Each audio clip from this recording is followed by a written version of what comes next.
Hello everyone, it's Helen here with Helen with Helen. Thanks for joining me. Today I'm going to start a two-part series on how to make your coffee professionally from home.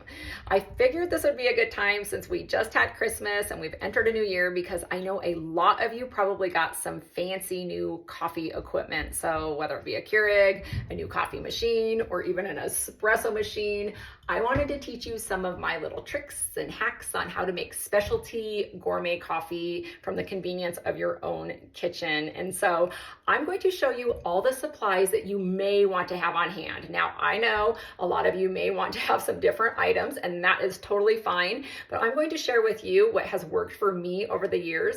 I have been in the coffee shop business for 20 years, and I was a coffee shop owner for 15 years. And so I've been able to kind of play with products over the years. And so I do know what tastes good and what works. However, there is a lot of stuff out there. So the first thing that you're going to want to have on hand if you're going to start making these specialty gourmet coffees at home is you're going to want to have an espresso machine. Now, I just bought this. I have not used it yet, and I'm still waiting on a couple of things. And that's why here in a couple of days, I'm going to make a video and show you on how to make them. Today, I'm just going to talk about on what you're going to need. And so you're going to want to get an espresso machine. Okay, you do not need to go out and buy a $5,000 commercial grade espresso machine. That is what it would cost if you had a coffee shop. It goes all the way from like $5,000 up to like $25,000 and up. So they can be very expensive. Now, if you want to buy one of those, knock yourself out, but you do not need one of those unless you plan on making 100 cups of coffee a day, which I doubt you do, unless you're starting a business, or unless maybe you're going to keep it over a lifetime, which is like, more power to you. I could see that.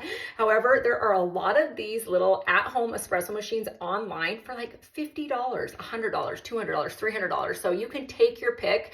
I wasn't so much going off of price as I was going off of customer reviews this time, because about 10 years ago, I bought an espresso machine online and it was a name brand. It was very expensive and it was supposed to be top of the line. Well, this top of the line machine ended up costing me more money than anything, because I kept having to send back parts and pieces and it never worked, like hardly ever worked. And so I got discouraged and I never ever bought one for at home again, like ever. In the last 2 years, since I haven't been working at my own coffee shops, I've been making my own coffee at home. And now I'm just doing either drip coffee with flavored creamer, or I'm doing instant coffee with creamer. And so my coffee has been good, but it hasn't been great. And so I was wanting to go back to having a great cup of coffee. And that's why I'm like, I'm going to buy an at-home espresso machine again. And I'm going to buy all the products that I know taste really, really good, because I want to start my day off right, especially in this new year. And so this machine back here had a ton of great reviews. Again, I haven't used it yet, but it's called Breville. So Breville. There may be a ton of them out there. I'm not sure, but this one right here costed about 300-ish, maybe a little more, a little less, give or take. And so it was just real middle in the road price-wise, but I've heard really great things about it, and it's supposed to be quality. So I can't wait for us to make a cup of coffee so we can actually see how it works. Again, I'm just waiting on a couple little things, so we can't do that today. So we're going to talk about it though. So we got this machine, and then what you're going to want to do is you're going to want to get yourself some steam pitchers. It came with one. It came with this little 9-ounce pitcher. So I thought this is great. And that's really all you'll probably need, because it's such a tiny little machine. So your little steam wand fits perfectly in it. So this is awesome. And this one right here is a 12-ounce one. This is one that we purchased ourselves. So I actually think the 12 ounce is going to be more ideal for us. We'll probably use this one more than the 9-ounce, but the 9-ounce would work perfect too. So whichever you like, they're not very expensive. I think this guy right here was like $9.99. So it was cheap. And so we got that. You may want to get yourself a little thermometer. So you throw a thermometer in there, and then you're going to steam your milk up to 160, which I will get into detail on that when we start making our drinks. But if you want, buy yourself a thermometer. Again, they're just a few dollars. And definitely worth it.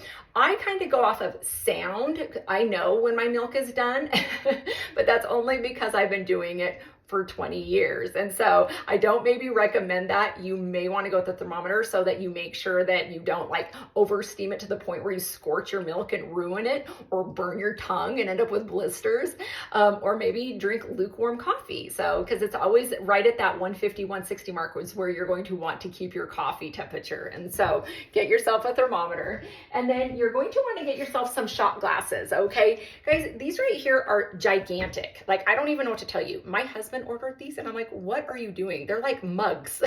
I had to laugh about it when I pulled them out of the box. I'm like, what are these? I love the little metal shot glasses. So yes, this is the way to go. This is what I had down at my coffee shop.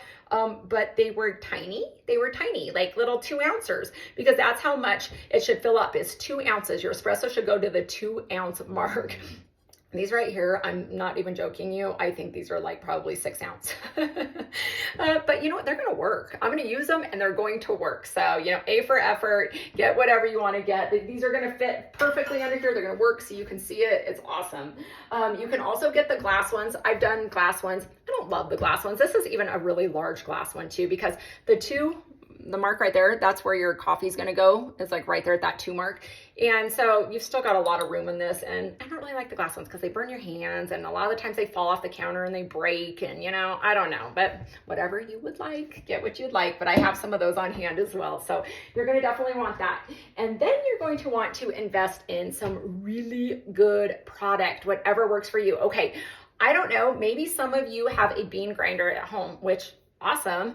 I don't have a bean grinder. I was just about to buy another one and I'm like, not yet, not yet. I may, that might come down in a month or two. We'll see. So I ended up buying some pre-ground espresso that I know is amazing because I used to use it. But if you have a bean grinder, I'd say try out the Lavazza. Okay, that's what I used at my coffee shop. And I am telling you, it is one of the best types of coffee that you will ever buy or try. In fact, it's so good that they have a Lavazza coffee shop in Denver in the airport and DIA in the A concourse. I mean, it is that good. Lavazza is so good. It's an Italian bean. There's a lot of different kinds depending on what you like. The kind that I would recommend that we used down at my coffee shop was called the Lavazza Super Crema. It has the perfect robust taste. It has like a creaminess to it, like some little just baby chocolate undertones. So good. So if you're grinding up your own beans, that is the way to go. Try the Lavazza Super Crema, but they also have different kinds if you'd like to try.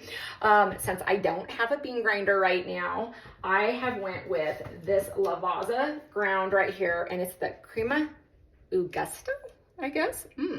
Yeah, delicious. We've used it down at the coffee shop. This right here is super creamy, super rich, super dark. And again, I will show you how to use it when we do that video. But the Lavazza Crema Augusto. Okay, I'm going to be using, because a lot of you know that I do decaf. I'm one of those that does decaf now. Now, I didn't always do decaf, but I do decaf now. But I still love that strong, robust taste. And so I use the Lavazza Deck right here. Okay, so it's Lavazza decaffeinated coffee, and it is so good. It's so delicious. And so I bought this separate, and then I will be using that for my morning coffees. And then the next thing you're going to want to do, guys, this is so important. You're going to want to find a syrup that works for you and pick some of your favorites. And I'm going to give you guys a bunch of drink recipes in my next video. It's going to be so much fun for me to show you and teach you on some of the different things that you can make from home and some of the different combinations that maybe you would have never dreamt of or thought of. I'm going to share those with you so that you can make them at home. And so my pick for syrup is Monin. Guys, there's nothing better than Monin. Now, I know some of you may argue with that. Some of you may say, no, I love the Torani or, you know, the Da Vinci. And I get it. There's some other good syrups out there. In fact, sometimes I actually use the Torani because they have flavors that maybe I don't get from Monin, or they work better maybe with like some of my iced drinks or with milk or with cream. And so Torani has a great selection of flavors, especially sugar-free flavors. So I'm not knocking any of the other syrups. syrups, but I'm saying Monin, hands down, is the best syrup out there. So try it out. Tell me what you think. But first, you're going to want to get some of the flavors that you like. And after you listen to some of my drink recipes, that's probably when I would wait to order them because you're going to want them. This one right here, though, is the salted caramel, and it's so good. And so we started with the salted caramel because we're going to be making here in the next couple days nut rolls. That was one of the drinks on my menu board, a nut roll. And so you use the salted caramel, and then you get the Ghirardelli white chocolate powder. Guys, this right here is critical. It's essential. You can buy it by the can. You can buy it by the case. You can buy it, I think, in like a pack of 2. It's a little pricey. It will last you forever, and it's going to make all the difference. I mean, it's going to be life-changing for you when you start to use this with the espresso, the Lavazza, and then the Monin syrup. You're going to be like, how did I exist before it? It's that good. And what's great about this right here is this is going to be your base for about 80% of the coffee drinks that I'm going to show you. Hot coffee drinks, keep in mind. It's a whole different gamut when we're talking iced coffee drinks. So right now I'm talking specific hot. You're going to want this powder right here because you can mix it with so many different flavors to get so many different drinks. And so white chocolate salted caramel is going to make the nut roll. And so you're going to want to have this on hand, and it will probably take about a week to get to you. So you might want to order it now. But usually it's pretty fast, and usually you can get it, and you guys, you can get it on Amazon or anywhere else. And so it's not like super hard to come by, but you're just going to want to order it because sometimes it takes a minute. And so you're going to want to have that. And then you're also going to want to have your favorite milk on hand. So if you got your espresso machine, you got your syrup, you got your powder, you got everything, your espresso, you're going to want to have your milk, whatever you're going to use. You can use anything with this little espresso machine. You already know this probably, but you can use your almond milk, you can use your macadamia milk, oat milk, regular milk, half and half if you want it breve style. You can do whatever you want. I have some Milkadamia here. Now you can get this at your health food store. So it's made out of macadamia nuts, so macadamia milk. And guys, this one right here is actually Formula Barista. I don't know, it says Formula Barista, but it's for these type of machines so that you can steam it and it stays creamy and tasty and it's delicious. And so you can actually get macadamia milk for espresso machines to steam it up. So good. Usually I only find this at the health food store, so I don't know. Depends on where you live, where you shop, what you do, but it's a really good milk choice and it tastes so, so good. So highly recommend it. But you could do oat milk or coconut milk or just like I said, half and half, 2%, whatever it is you want. You're going to just want to have it on hand. And that is about it for today. So like I said, we're going to recap what you're going to want if you're going to start making gourmet coffee at home. Get yourself an espresso machine, get yourself some pitchers, get yourself a thermometer. You're going to want to make sure that you have your coffee on hand. And if you're getting a bean grinder, get yourself a bean grinder. You're going to want to make sure that you have your milks. You're going to want to make sure you have your syrups. You're going to make sure you have all of that stuff on hand. And what's really cool about this machine right here, hold on, I'm going to take it off here. Comes with its own little tamper. See, look at this little baby tamper. You don't even have to order one of these separate, you know, it's a little plastic. It's nothing like heavy duty, but you know, and you may also want to get yourself a little packing mat. And again, $2, like a little rubber packing mat so that when you put it on the counter and you make your shots, then you can pack it down really hard on it. And then, I don't know, if you want to get really fancy, you can get one of those things where you kind of dump your espresso grounds into, or just use your trash can. That's what I'm going to do. I'm going to use my trash can because I'm not in a coffee shop again today. Not yet.